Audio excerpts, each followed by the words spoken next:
আযাবান নার। এই দুনিয়ার শান্তি কি জানেন? দুনিয়ার শান্তি হলো ভালো একটা বউ। কথা কয় না বারে, কথা কয় না রে, বাঙালি কথা বোঝে না। দুনিয়াতে যদি সৌন্দর্য চান তাহলে একটা ভালো বউয়ের দরকার। আমি কিন্তু বলি না যে সুন্দরী বউ, আমি কিন্তু তা বলি নাই, আমি বলেছি ভালো বউ। নবী বলতেন, হোসাইন তোমার নানির মতন বউ যদি কেউ ঘরে পায়, ওই ঘরটা আল্লাহর জান্নাত হয়ে যায়। আমি সেই দিন সিদ্ধান্ত নিয়েছি, বিয়ে যদি করা লাগে আমার নানার মতো বিয়ে করো। ভাবিয়া করিও কাজ, করিয়া ভাবিও না। দরকার হলে 2-4 বছর দেরি করবো, কিন্তু চিন্তা ভাবনা করে বিয়ে করব, যাকে তাকে না। এই আমার ভাই হাসান একটা মেয়েকে বিয়ে করছে, বিয়ের পর থেকে খালি কান্দে। আমি কয়েকদিন হলে দেখলাম হাসান কান্দে, আমি যেই কাছে যাই মুসকে মুসকে হাসে। আমি বললাম, কে? হাসান ভাই, আমরা 2 ভাই ছোটবেলায় কত খেলা করছি নানার সাথে, আজকে তুমি একলা একলা কান্দ কও না কেন? হাসান বলে, হোসাইন রে তুই যেন কাউকে বলিস না ভাই, তোর ভাবি বিয়ে করার পর থেকে আমাকে যে নির্যাতন করতেছে, এখন ছাড়বারও পারি না, রাখবারও পারি না। হাসান নাদিয়ালের বইয়ের নাম হলো জায়েদা। তোরে বলে নাম কি? একটু কুটনি, বুঝলেন? এর কথা ওর কাছে, ওর কথা ওর কাছে, মানে বিবিসি। কতগুলো মেয়ে মানুষ আপনাকে এই বিষ্ণুপুরে কিন্তু আছে বিবিসি ধরে কি কাম কাজ নেই, স্বামী কাছে মালয়েশিয়া, স্বামী কাছে সৌদি আরব, ওই খালি ওরে বাবা রে, গোটা গাঁও গোটা গ্রাম খালি অশান্তি আগুন দাউ দাউ করে চলতেছে। না আপনাদের গ্রামে নাই মনে করেন, যদি থাকে।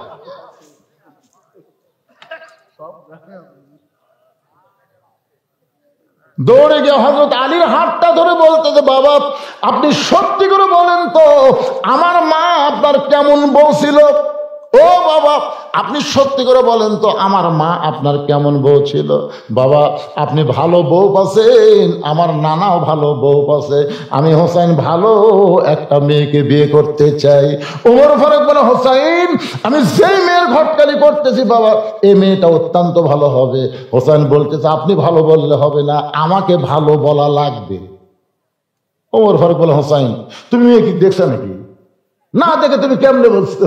হোসেন বলে, আমিরুল মুমিনিন মনে কোনো কষ্ট নেন না, আমি সিদ্ধান্ত নিয়েছি আমি সেই মেয়েকে বিয়ে করব যে আমার 3টা প্রশ্নের উত্তর দিবার পারবে। ধরে বলেন কয়টা? ওমর ফারুক বলে, হোসেন কি 3টা প্রশ্ন করবে? হোসেন বলতেছে, যাকে বিয়ে করব তার সামনে প্রশ্ন আউট হবে, দুনিয়ার অন্য কোনো মানুষের কাছে প্রশ্ন আউট করব না। ওমর ফারুক বলে, আলী ভাই তোমার হোসেন যে 3টা প্রশ্ন করবে এ সম্পর্কে তোমার জানা কি? আলী বলতেছে, জীবনের প্রথম শুনলাম। ওমর বলতেছে, আমিও জানি না, তুমিও শোনো নাই, তাহলে এই প্রশ্নের উত্তর মেয়েটা কেমনে দিবে? আমার ঘটকে আল্লাহ কবুল করে নাই। কানতে কানতে মেয়েটার কাছে গিয়ে বলে, আল্লাহকে স্বামী হিসেবে কবুল কর, আল্লাহ তোর দুনিয়া আখিরাত শান্তি দিবে। মেয়েটা বলতেছে, আমার কোনো আপত্তি নাই, খালি একটা বার বলেন হোসেনের চাইতে ভালো, আমার আব্দুল্লাহ হোসেনের চাইতে ভালো। ওমর ফারুক বলে, না কেমনে বলবো যেটা ভালো না, কেমনে বলবো? তাহলে আপনি কেমনে বলেন আব্দুল্লাহকে স্বামী হিসেবে গ্রহণ করব, বিয়ে যদি করতে হয় ওই হোসেনকে করব বিয়ে, অন্য কোনো যুবক নয়। ওমর ফারুক বলে, মা হোসেন এমন একটা যুবক দুনিয়ার সব মেয়েকে বিয়ে করবে না, যে মেয়েটা 3টা প্রশ্নের উত্তর দিবে তাকেই বিয়ে করবে, অন্য কাউরে করবে না। যে প্রশ্ন আমি ওমর জানি না, তার বাবাও জীবনে শোনে নাই, তাহলে তুমি কেমনে উত্তর দিবে? মেয়েটা ঘরের ভিতর থেকে বলে, আমিরুল মুমিনিন হোসেন কি 3টা প্রশ্ন করবে আমি জানি না, তবে আমার ঈমান বলতেছে আমি না পারলেও আমার আল্লাহ পারাবে। কি মনে করতেছে? এরই নাম হলো ঈমান। আমরা গত বছরও চিন্তা করিনি যে 5ই আগস্টে হাসিনা এইভাবে পলাবে। জোরে কথা কর না কেন? আমাকে এত দুর্বল ঈমান ভাইরে, চিন্তা করে দেখেন রংপুরের আবু সাইদ ইমানের বলে বলিয়ান হয়ে সর্বপ্রথম বাতিলের অস্ত্রের সামনে দাঁড়াইছে। ধরে কোন কথা ঠিক কিনা? এইভাবে আমি রাসূলের একটা হাদিস পড়েছি যে শহীদের মৃত্যু যন্ত্রণা একটা পিঁপড়া কাটার চাইতে বেশি না।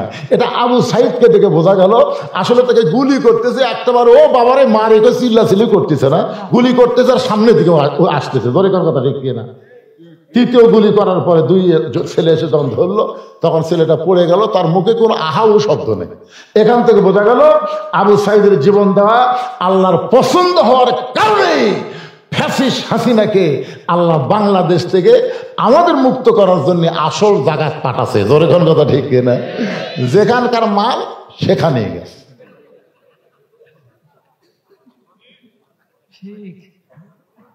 ইমানের দাবি যদি, যুবকেরা গানটা শোনো, আবার ওয়াজে ফেরত আসতেছি। ইমানের দাবি যদি কোরবানি হয়, সেই দাবি ঘরে বসে থাকা নয়। ইমানের দাবি হলো কিছু বিনিময়, সেই বিনিময় যদি কলিজার ঘাম হয়, সেই ঘাম দিতে যেন তৈরি থাকি। ওগো দয়াময় আমার আল্লাহ দয়াময়। ইমানের দাবি হলো অগ্নিশিখা, বাতিলের বিরুদ্ধে জ্বলতে শিখা। সে আগুনে জ্বলে জ্বলে দিব ইমানের পরিচয়। ইমানের দাবি ঘরে বসে থাকা নয়। আমাদের বাংলাদেশের তরুণ প্রজন্ম, কিশোর প্রজন্ম বাতিলের বিরুদ্ধে ইমানের দাবিতে যখন রাস্তায় বের হয়ে আসলো, হাসিনা পলাতে ব্যর্থ হয়ে গেল। ধরে কোন কথা ঠিক না? ঘরত বসে থাকা যত আল্লাহ আল্লাহ জিকির করো, হাসিনার অত্যাচার থেকে বাঁচতে চায়, আল্লাহকে কান্দে মর, বাঁচ শুনে বাড়ান লাগবে। ধরে কোন কথা ঠিক? 15.5 বছর বিএনপি যখন খালি কয় আন্দোলন হবে ঈদের পরে, এর কি ঈদ শেষ হয় না? বারে খালি কয় ঈদের পরে শক্ত আন্দোলন করা হবে ঈদের পরে। আর জামাতেরা ঘরের মধ্যে বসে বসে জমি জমি মিটিং করে, প্রকাশ্যে বের হওয়ার পারে না। কি ফোসকা বাচ্চা রে, কলজার টুকরা ময়নারা রে, যার মধ্যে আবু সাইদ, মুগ্ধ আমিন, এরকম 2000 ছাত্র জনতা তাদের জীবন দেওয়ার কারণে 30,000 ছাত্র জনতাকে আহত পঙ্গু করার কারণে পরে আল্লাহ তাআলা আমাদেরকে আবার স্বাধীনতা দিয়ে দিল। জোরে কান সুবহানাল্লাহ। মেয়েটা বলতেছে, আমিরুল মুমিনিন হোসেন কি 3টা প্রশ্ন করবে আমি জানি না, তবে আমার ইমান বলতেছে আমি না পারলেও আমার আল্লাহ পারাবে। জোরে কোন কে পারাবে? সঙ্গে সঙ্গে ওমর ফারুক এক দৌড় আলীর বাড়িতে এসে বলতে, ভাই তারিখ করবার চাই। হোসেন বলে কিসের তারিখ? কিসের তারিখ? ওমর বলে বিয়ার তারিখ না, বিয়ার তারিখ না। তুমি যে 3টা প্রশ্ন করবো তার উত্তর দিবার পারবে কি পারবে না তারই তারিখ। আলী বলতে কি কন, যে প্রশ্ন আপনি জীবনে জানেন না, আমিও শুনিনি, সেই প্রশ্নের উত্তর মেয়েটা কেমনে দিবে? ওমর ফারুক বলে, আলী রে তোমার কানটা আমার মুখের কাছে দাও। হযরত আলী কানটা যখন ওমরের মুখের কাছে দেয়, ওমর ফারুক ফিসফিস করে বলতেছে, ইমানের বলে বলিয়ান হয়ে যখন কেউ কথা বলে তখন আমি বিশ্বাস করেছি সে একলা না, তার সঙ্গে আমার আল্লাহ রয়েছে। নির্দিষ্ট তারিখ মোতাবেক হযরত ওমর ডান পাশে বসে গেছে। একটু বসার সাইজটা খেয়াল করেন। ওমর ফারুক ডান পাশে বসে গেছে, আর হযরত আলী বাম পাশে, মাঝখানে হোসেন বসেছে। সামনে একটা চাদর দেওয়া হলো, ওই চাদরের ওই পারে ওই 18 বছর বয়সের যৌবনা মেয়েটা বসে গেল। আপনারা খেয়াল করছেন ডান পাশে কে? কেবল কথা কি শুনবার পাচ্ছেন না? ডান পাশে কে? হযরত ওমর। এই বলার পাশে কারণ আছে বাজান, ইন্না লিল্লাহি ওয়া ইন্না ইলাইহি রাজিউন। বোঝা লাগবে না? এটা বিপদ আপদের দোয়া। এটা মানুষ মরার পর আয়াত না, বিপদ আপদ মুসিবতের আয়াত। জোরে বলেন কথা ঠিক কিনা? আর একবার আয়াতটা শোনেন, ইযা আসাবাতুহুম মুসিবাতুন ক্বালু ইন্না লিল্লাহি ওয়া ইন্না ইলাইহি রাজিউন। ডান পাশে হযরত ওমর, বাম পাশে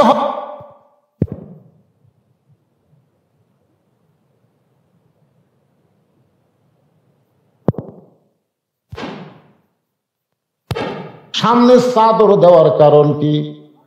সবাই বলেন। এখন যুবকদের জন্য সবচাইতে বড় বিপদ হলো মেয়েরা বেপর্দা হওয়া। জোরে কোন কথা ঠিক কিনা? আমাদের যুবকেরা রাস্তাঘাটে পাগলের মতন ঘুরতেছে, একটা 4G মোবাইল নিয়ে সারাদিন ঘোরে। হ্যাঁ, সারাদিন ঘোরে। হ্যাঁ, ঘোরে বাড়ি, খালি ঘোরে, বাড়ির থাকে না। দাদা কয়, কে রে তুই এত ঘুরিস করে, তুই এত ঘুরিস করে? তখন লাতি কয়, দাদা বুড়া হচ্ছেন তো, বুঝতে পারতেছেন না, আপনাদের সময় তো এরকম মাল ছিল না, আসলে ছিল না।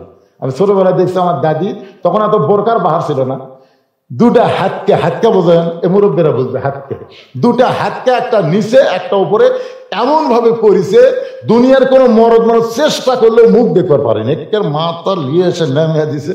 কে দাদি? ও দাদি, পড়া যাবেন দাদি, ভালো করে রাস্তা। দুনিয়ার পড়া সহ্য করা যাবে, কিন্তু জাহান্নামের আগুনে পড়া যাবে না। ধরে কোন ঠিক কিনা? আর এখন 14 হাত শাড়ি রে, 14 হাত শাড়ি, কুটি যে পেঁচে, খালি পেঁচে, খালি পেঁচে, আঁচড়া পাঁচড়া বাড়ি করে থচ্ছে। আর এখনকার কিন্তু বোরকা বাড়াছে, বুঝলেন, টাইট ফিটিং। ধরে কান কি ফিটিং? বোরকা পরলে বাহির থেকে সবকিছু বোঝা যায়। আমার মা বোনদের জন্য বলবো না, পর্দা হলো নারীদের জন্য ফরজ। আল্লাহ কোরআনে বলেছেন, অকর্ণা ফি বুয়ুতিকুন্না ওয়ালা তাবাররাজনা তাবাররুজাল জাহিলিয়াতিল উলা। সকলে বলেন আল্লাহু আকবার। সামনে চাদর দেওয়ার পরে ওমর ফারুক বলে, হোসাইন এখন তুমি প্রশ্ন শুরু করো। প্রশ্ন কয়টা? জোরে বলেন কয়টা? এই সবাই মনোযোগ দিয়ে শোনো, এখন তুমি প্রশ্ন শুরু করে দাও। ওমর ফারুক বলে, হোসেন এখন তুমি 3টা প্রশ্ন করো। এবার হোসেন বলে, রে মেয়ে, তুমি একা একা বসে আছো, তাই বলে তুমি একলা না, আমি হোসাইন বড় একা হয়ে গেছি। ওমর ফারুক বলে, হোসাইন তুমি কি পাগল হইলা নাকি? তোমার ডান পাশে আমি বসে আছি, বাম পাশে তোমার বাবা বসে আছে, এরপরে তুমি একলা কেমনে হলে? হোসেন বলে, রে মেয়ে, আমার 2 পাশে 2জন মহামানব বসে আছে, কিন্তু মনে মনে এই 2 মহামানব তোমার পক্ষ নিয়েছে। আপনার বলেন তো ওমর ফারুক কার পক্ষে? হযরত আলী। তাহলে খামাখাই পক্ষে বসে লাভ কি? আজকে নিরপেক্ষ নির্বাচন কমিশনার সকাল 11টায় কইল 8% ভোট হচ্ছে, 12টায় কইল 19%, 2টার সময় ঘুমোতে গোটা কয় 44%। তার মানে কি? আপনারা বলেন তো, হাসিনার সময় যে নির্বাচন কমিশনার ছিল, ই কি নিরপেক্ষ? কথা কন নাই নিরপেক্ষ? আসলে নিরপেক্ষ শব্দ চলবি না, এমনকি আমার আল্লাহ পর্যন্ত নিরপেক্ষ না। আল্লাহ যদি নিরপেক্ষ হতো তাহলে কেন বললো ইন্না দীনা ইনদাল্লাহিল ইসলাম, ইসলাম আমার মনোনীত জীবন বিধান? কেন বললো? তার মানে হিন্দুদের বিপক্ষে, কাফিরের বিপক্ষে, মুনাফিকের বিপক্ষে, ইহুদির বিপক্ষে, মুসলমানের পক্ষে। জোরে কোন কথা ঠিক কিনা? আল্লাহ যদি নিরপেক্ষ না হয়, তুই কেমনি নিরপেক্ষ রে? হুজুর আমি কোনো দল করি না, আমি নিরপেক্ষ। আরে পাগলা, তুই নিরপেক্ষ না, তুই হলো হিজড়ে। হিজড়া কোনো পক্ষে নাই, ওই মেয়ে পক্ষেও নাই, মরদ পক্ষ নাই, ওর উপরেও শান্তি নাই, তলেও শান্তি নাই। জোরে কোন কথা কর না কেন ভাই?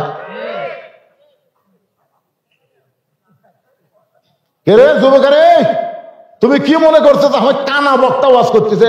এত ঘোরা লাগে খুব থাকে রে। আর এখানে কয়টা যুবক এসে যায়, আবার এসে খাড়া হতে থাকে। এই মাহফিল কমিটির লোকের তবার বিদায় করতে তো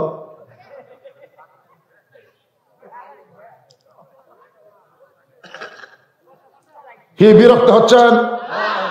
আজকে একটা মাহফিল দেখতেছি, রাতের মাহফিলে লোক কখনো বাড়ে না, কিন্তু আজকে দেখতেছি বাড়তে বাড়তে মনে হয় ঠেকে গেল। ও পোলা খাওয়ার জন্য, একেবারে পোলা খাওয়ার জন্য এত রাত কষ্ট করার কি দরকার? হ্যাঁ, সবাই একটু মহব্বতে জিকির করেন, লা ইলাহা ইল্লাল্লাহ।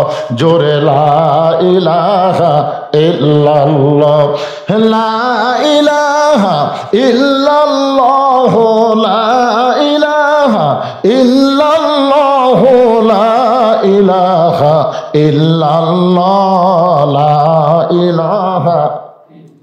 ওমর ফারুক বলে, হোসেন এখন তুমি প্রশ্ন শুরু করে দাও। এবার হোসেন রাদিয়াল্লাহু 1 নম্বর প্রশ্ন করতেছে, রে মেয়ে, আমার মাকে তুমি জানো? আমি কোন মায়ের সন্তান তুমি কি বলতে পারো? আমার মা সম্পর্কে কি তুমি জানো? সঙ্গে সঙ্গে হযরত আলী চুন করছে। হঠাৎ চমকে ওঠার কারণ হলো আমি ছেলের সাথে আছি, আর ছেলে আমার কথা না কইয়া ওর মায়ের কথা বলতেছে। আপনি যখন বিয়ে করছেন, আমি তখন বিয়ে করছি, তখন কাজী সাহেব আমাকে বললো যে ভাই আপনার বাপের নাম কি? আপনার বাপের নাম কি? আমি আমার বাপের নাম লেখা দিলাম, আমার বিয়ে রেজিস্ট্রি হলো 91 সালে। বাড়িতে এসে আমার মা বললো কি বাবা বিয়ে হলো? বাবা কাজী সাহেব বললো তোমার বাপের নাম কি? বাপের নাম লেখা দিলাম, বিয়ে হলো। এই তোর বাপের নাম আমার নাম? আমি বললাম আপনার নাম তো শুনবারই চাইনি। তখন বাপ ঘরের মধ্যে, মা ঘরের মধ্যে যে কান্তিছে আর বলতেছে তোর বাপ তোর জন্য কি করছে রে?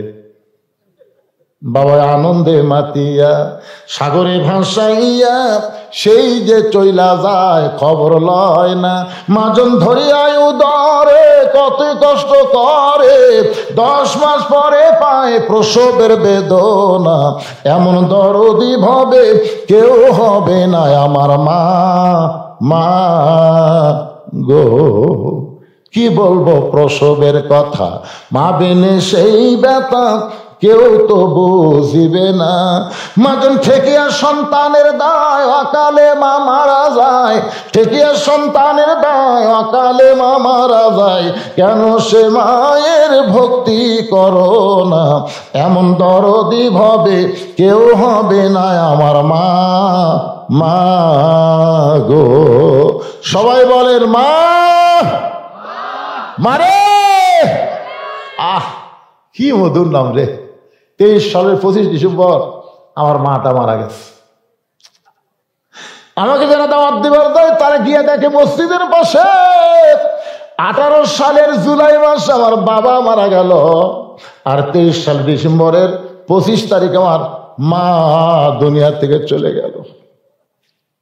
বাড়ি থেকে যখন তাকায় চারিদিকে ফাঁকা ফাঁকা লাগে। দাঁত থাকতে মানুষ দাঁতের মূল্য দেয় না, চোখ থাকতে মানুষ চোখের গুরুত্ব দেয় না রে। বাপ মা যখন মারা যায় তখন বুঝতে পারে তার আপন বলতে আর এই জগতে কেউ নাই। হোসাইন রে মেয়ে, ওর 1 নম্বর প্রশ্ন হলো আমার মাকে তুমি জানো আমি কোন মায়ের সন্তান? সঙ্গে সঙ্গে মেয়েটা পর্দার উপর থেকে বলে হোসাইন আপনার মাকে আমি চিনি। প্রশ্ন করেছে আমার মাকে জানো, আর উত্তর দিছে আমি চিনি। ওমর ফারুক জিব্বাত কামড় দিছে, 1 নম্বরে আউট। 3বার উত্তর দিবি, আমি কি আশা করছি? একটাতে আউট হয়ে গেল রে। প্রশ্ন করলো আমার মাকে জানো, ওইকে আমি চিনি। এই পাগলি, হোসাইনের মাকে যেমন তেমন মেয়ে মানুষ নাকি রাস্তায় ঘুরে বেড়ায়? আপনারা কোন রাস্তায় ঘুরে বেড়ায়? আপনাকে পাড়ার যার বউকে সবাই চেনে ওই লোকটা জাহান্নামী, ওই লোকের বউ জাহান্নামী। আপনার খাটত বসে কার গল্প করেন? এই পাড়ার মধ্যে কার বউ সবচেয়ে সুন্দরী কোন? যদি গল্প করেন অমুকের বউ আমি দেখছি ভাই, সেই রকম বুঝবেন ওই লোকটা ওর স্বামীও জাহান্নামী, ওর বউ জাহান্নামী। তোর বউ পাড়ার লোককে আমি দেখলাম। বউ দেখানোর জিনিস, দেখানোর জিনিস। গভীর রাত্রে হযরত আলী ফাতেমাকে দাফন করেছে। দিনের বেলায় কবর দিলে চলবে না, রাতের বেলায় দাফন করা লাগবে। রাতের বেলায় ফাতেমা দুনিয়া থেকে বিদায় নিল, রাতের বেলায় দাফন করার পর হযরত আলী বলে আল্লাহ এই ফাতেমাকে তুমি কবুল করো। দোয়া শেষ করে তাকায় দেখে সামনে কয়েকটা পুরাতন কবর দেখা যায়। এইমাত্র ফাতেমার কবর দিলাম, সেই নতুন কবরটা গেল কোন জায়গায়? গোটা জান্নাতুল বাকি দোয়ার বলে ফাতেমার কবর। ফাতেমার কবর কোথায়? ফাতেমার কবর। কে যেন ডাকতে বলে আলী রে ফাতেমা পর্দানিশি, আমি আল্লাহ জোহরা ডিগ্রি দিয়া ফাতেমার কবরটাকে কিয়ামত পর্যন্ত পর্দা করে দিয়েছি। যে ফাতেমার কবরের খবর কেউ জানে না, সেই ফাতেমাকে বলতেছে আমি চিনি। হযরত আলীর চোখটা দর দর করে পানি পড়তেছে। আলী মনে মনে চিন্তা করে আমার বউ হওয়ার পরেও আমি তাকে পুরাপুরি চিনবার পারিনি। হয়তো আলী বলতেছে ফাতেমা আমার বউ ছিল, তারপর আমি পুরাপুরি চিনতে পারিনি। আর এই মেয়েটা বলে আমি চিনি। ওমর ফারুক বললেন মা হোসেন কি প্রশ্ন করলো আর তুমি কি উত্তর দিলে? মেয়েটা বলে হোসাইন আপনার মায়ের চোখের ভুরু জোড়া ছিল, আপনার মায়ের বাম গালে কালো একটা তিল ছিল, থুতুনির তলে লাল একটা দাগ ছিল, আলী বলতেছেন, মা যা বলছিস বলছিস মা, আর বলিস না, কারণ আমাদের তিনজনের মধ্যে একজন পরপুরুষ আছে। সুবহানাল্লাহ বলেন। পরপুরুষের নাম কি? জোরে বলেন, নাম কি? যে ওমর সম্পর্কে রাসূল বলেছেন, আমার পরে কেউ যদি নবী হতো লাউ কানা ওমর, ওমরকে আল্লাহ নবী বানায় দিত। সেই ওমর যদি পরপুরুষ হয়, তাহলে মুরিদের বইয়ের কাছে পীর কোন পুরুষ? কথা কয় না। বাংলাদেশে তিনটা জিনিস আপনার দেখবেন। একটা হলো, মনে যান কষ্ট নিন না, আমি গোটা বাংলাদেশ যাচাই বাছাই করে এটুকু বুঝবার পারছি, ভালো ডাক্তারের বইয়ের কোনোদিন সিজার লাগে না। কারণ ডাক্তার জানে সিজার করে বাচ্চা হলে মায়ের ক্ষতি, বাচ্চারও ক্ষতি। এই জন্য ভালো ডাক্তারের বইয়ের সিজার লাগে না। মৌলানাদের বাড়িতে কোনোদিন মিলাদ হয় না, আমি দেখছি খেয়াল করে। আর 3 নম্বর হলো, পীরের বউ কোনোদিন মুরিদ হয় না, দেখবেন আপনারা। কারণ পীরের বউ জানে আমার পীর মাঝে মধ্যে মুরিদের বইয়ের দিকে চোখ মারে, এই লুচ্চার হাতে মুরিদ হম। আর একটা হলো, মৌলানাদের বাড়িতে মিলাদ হয় না, এরা পরের বাড়িতে পড়ায় কিন্তু নিজের বাড়িতে হয় না। আর একটা হলো, ডাক্তারের বইয়ের সিজার লাগে না। ধরে কারণ কি লাগে না? কথা কয় না রে বারে। এই পিছনে গল্প করতেছি, শেষ করে দেবো না, 12টা পর্যন্ত চুক্তি আছে তো, আর কয় মিনিট? আরে কয়টা বাজবে, ও শেষ হচ্ছে? কি বিরক্ত হচ্ছে? 3টা প্রশ্নের উত্তর শুনে যাব, রাজি আছেন? 3 প্রশ্নের উত্তর 3 ঘন্টা লাগবে না, বক্তা চাইলে 10 মিনিটের মধ্যে মুড়ে দিবার পারবে। পালা মুড়ান, ঝড় আসতেছে, ঝড় বৃষ্টি হচ্ছে, তাড়াতাড়ি পালা মুড়ান লাগবে। ধরে কার কথা ঠিক না? থাপথুপ থাপথুপ দিয়ে বোঝা তুলে দেবে, হয়ে গেল রে পাগল। তা আপনারা কি মনে করে আমি থাপথুপ করে বোঝা তুলে দিতে পারবো না? পারবো পারবো, কি কর। 42 বছর হচ্ছে আমার ওয়াজের বয়স, পাগলারা।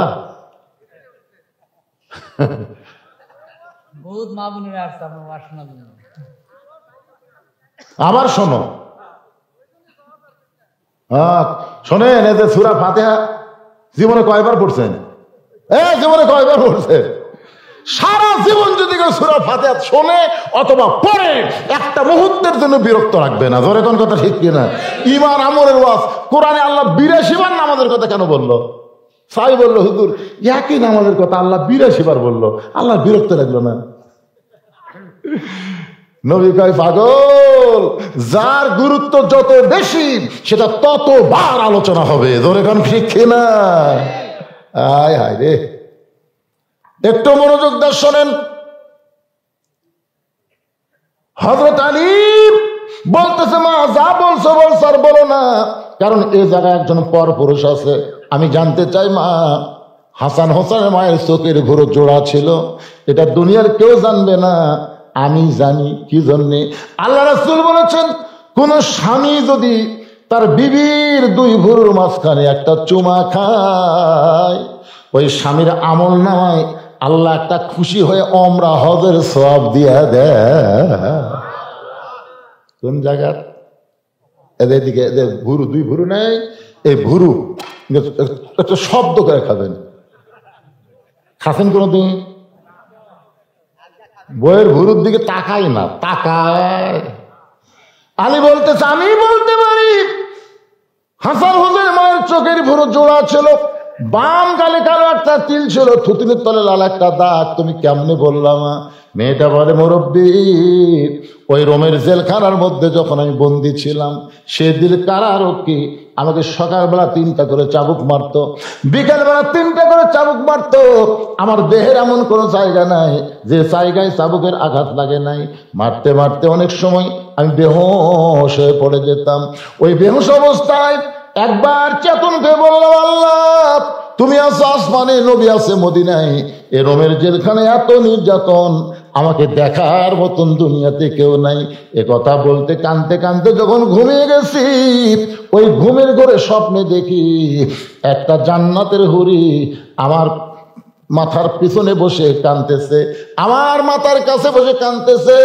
আমি বললাম, কে গো আপনি? জান্নাতের হুরি না বেহেশতের পরী?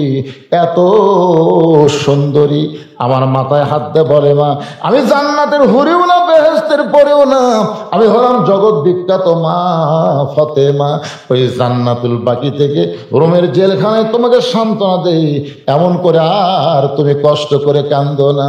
মেয়েটা বলে, হোসাইন, আমি তখন তার চেহারার দিকে তাকায় দেখি, চোখের ভুরু জোড়া দেখতে পাই, বাম গালে কালো একটা তিল দেখতে পাই, থুতুনিতে লাল একটা দাগ দেখেছি।